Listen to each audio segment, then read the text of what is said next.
Prezados alunos do curso de licenciatura em Ciências Biológicas, sejam bem-vindos a mais uma aula da nossa disciplina História da Educação. Eu sou a professora Marcele Cunha e esta é a nossa unidade 3, sendo que a aula de hoje tem como tema a educação brasileira, história e seus desafios. O objetivo da nossa aula é analisar a sociedade brasileira e os paradigmas educacionais adotados no decorrer da história do nosso país, estabelecendo relações entre as estruturas de poder e os modelos educacionais adotados nos diversos momentos históricos, diversos momentos da nossa história. Esta aula de hoje, esta videoaula, ela visa realizar um resumo do material que a gente tem, que é o material mais extenso, que é a nossa aula em PDF. Então, em cada período da história do Brasil, o Brasil Colônia, Brasil Império e Brasil República, nos seus vários momentos, nós vamos tecer alguns comentários dos períodos mais importantes para a educação do nosso país.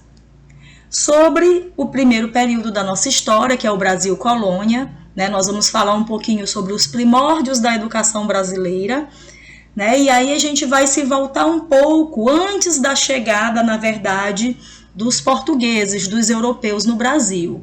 Logo no início desse período colonial, quando os europeus chegaram no Brasil, a gente tinha já a educação que era desenvolvida pelos povos indígenas que viviam aqui nesse território, neste local. E aí, nestes tempos mais remotos da nossa história, a educação dos povos indígenas, ela restringia-se ao fluir normal das atividades do dia a dia, e ela caracterizava-se pelo aprender fazendo. Então, não havia entre as populações indígenas que viviam aqui no Brasil, logo no início aí da história brasileira, não havia uma educação formal, não havia uma educação institucionalizada, e era basicamente a educação voltada para a aprendizagem diária das tarefas, Então era o aprender fazendo.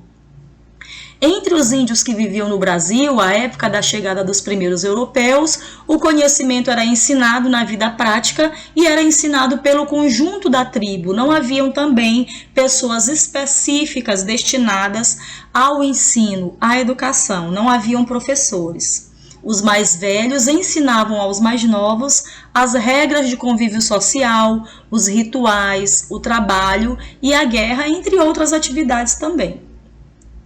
Porém, ainda no período colonial, aqui no Brasil, após a chegada dos europeus, nós tivemos a vinda para cá das irmandades religiosas da Igreja Católica.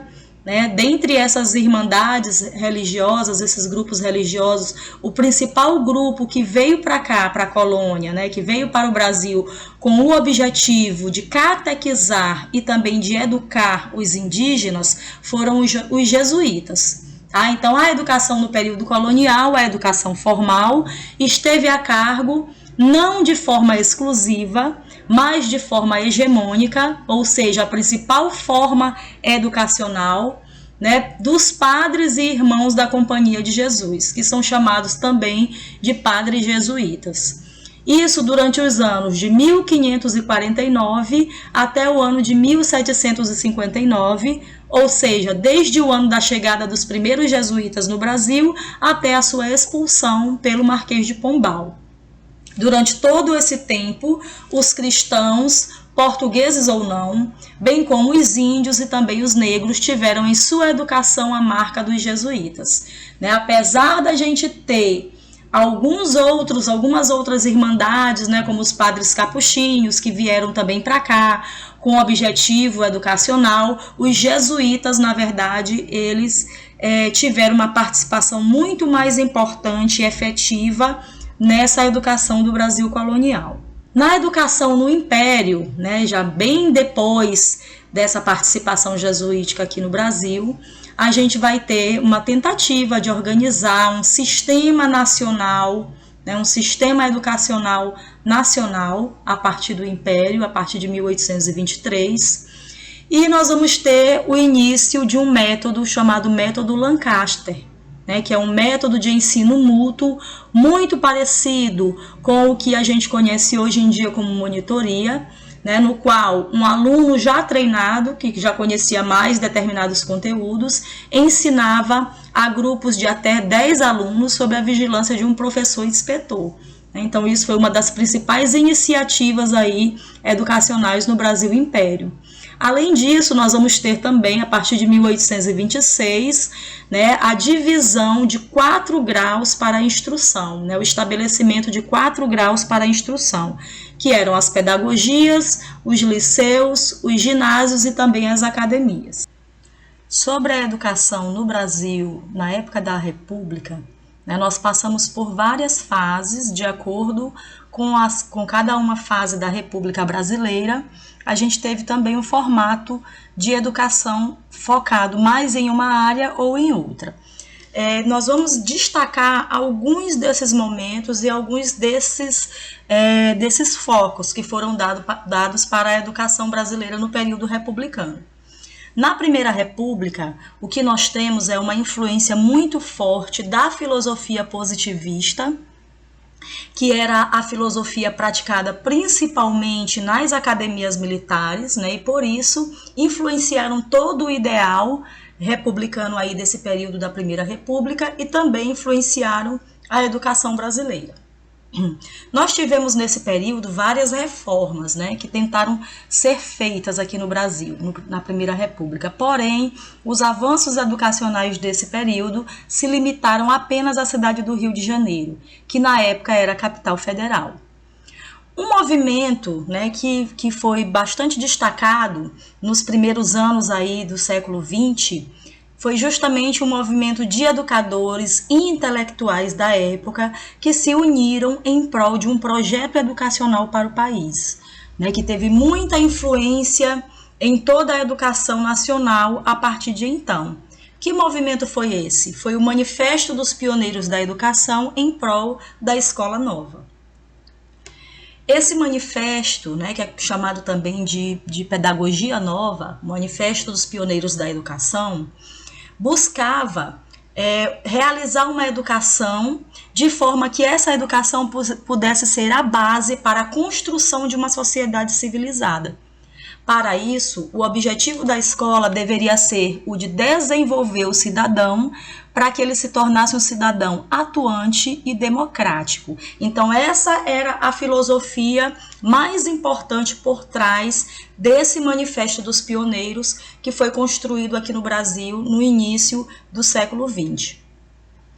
Embora esse manifesto tenha causado grande impacto no período em que foi escrito, ele não chegou a gerar ações concretas, né? Porque logo depois a gente teve a instauração de uma ditadura aqui no Brasil, que foi o período do Estado Novo de Getúlio Vargas, e aí não pôde ter andamento aí essa pedagogia nova, né, do Manifesto dos Pioneiros da Educação.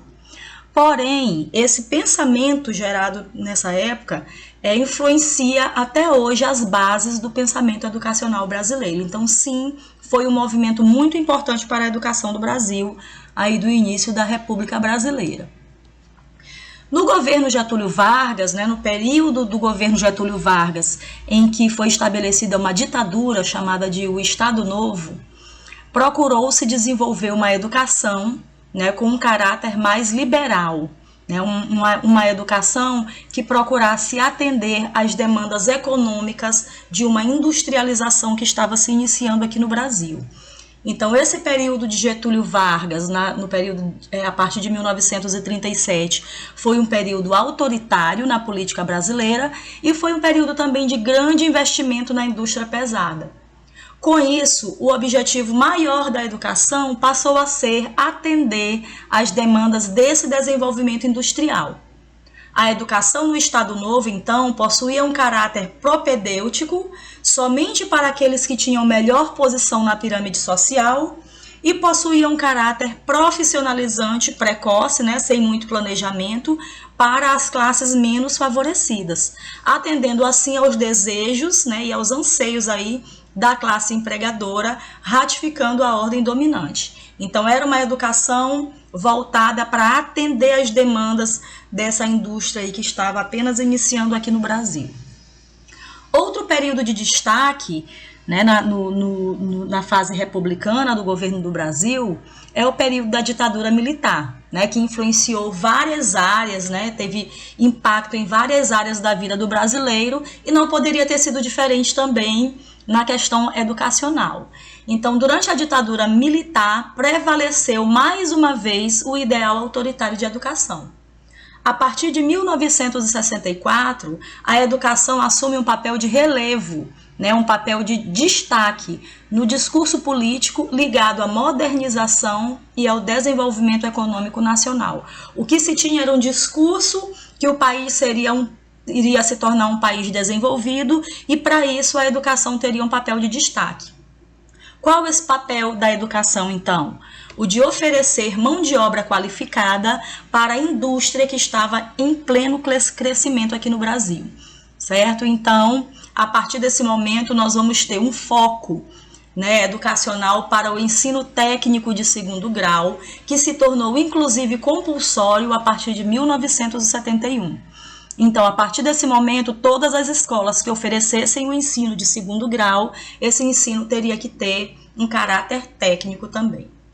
E aí nós vamos ter, como o nosso último período aqui de destaque, o período da Nova República, que é o período de redemocratização do país, com o fim da ditadura militar. A gente vai ter a volta do ideal democrático de sociedade e, por isso, também o ideal democrático de educação. Então, o contexto geral no Brasil era o contexto de redemocratização do país. E o principal instrumento dessa redemocratização e desse ideal democrático de sociedade vai ser a Constituição Federal de 1988.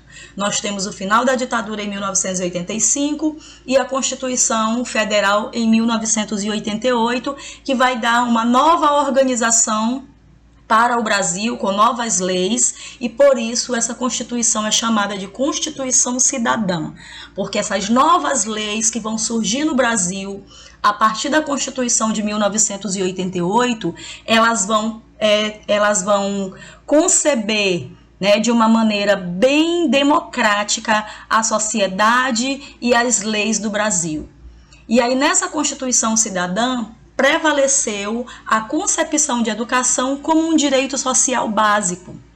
E prevaleceu também a noção da escola como instância de formação e de exercício da cidadania. Esses valores que até hoje estão presentes na nossa sociedade, que até hoje eles estão sendo eles ainda estão sendo pregados, ainda estão sendo desenvolvidos na escola brasileira. A partir daí, passou-se a valorizar a formulação de projetos educacionais favorecedores da construção da democracia, tanto na construção como na consolidação da democracia. E são esses valores que estão vigentes na nossa escola pública até hoje. Porém, nós estamos agora no século XXI, e a educação no século XXI, ela surge com uma nova perspectiva. Além dos valores democráticos, a chegada do século XXI vem marcada com outras características. Quais essas características? A presença de um mundo globalizado e a emergência de uma nova sociedade que se convencionou chamar de sociedade do conhecimento. Agora, o que está no auge, né, é a grande quantidade de informações e a grande quantidade de aparelhos tecnológicos que permeiam todos os aspectos da vida do cidadão, inclusive a educação. O progresso tecnológico é evidente e a importância dada à informação é incontestável. Por isso, os objetivos da educação mudaram muito e, com isso, mudaram também os desafios que a escola enfrenta, sendo estes hoje muito mais exigentes do que no passado. E faz parte do trabalho do professor atualmente compreender, o avanço dessa tecnologia, se apropriar desses recursos tecnológicos e utilizá-los de forma rotineira no seu processo educacional, no seu processo de ensino. Bom, gente, essa foi a nossa aula de hoje, espero que vocês tenham compreendido. Como eu falei no começo da aula, esta aula foi apenas um resumo, né, com alguns tópicos mais importantes da nossa aula em PDF, que está lá disponível no AVA, e é preciso que vocês façam a leitura da aula em PDF e também do nosso fascículo da disciplina, para que a gente possa ter um aprofundamento maior nessas questões. No mais, desejo a vocês um bom estudo, tá? E até a próxima aula. Aqui estão as nossas referências da aula de hoje, com a nossa bibliografia básica e também a bibliografia complementar. Até mais, pessoal!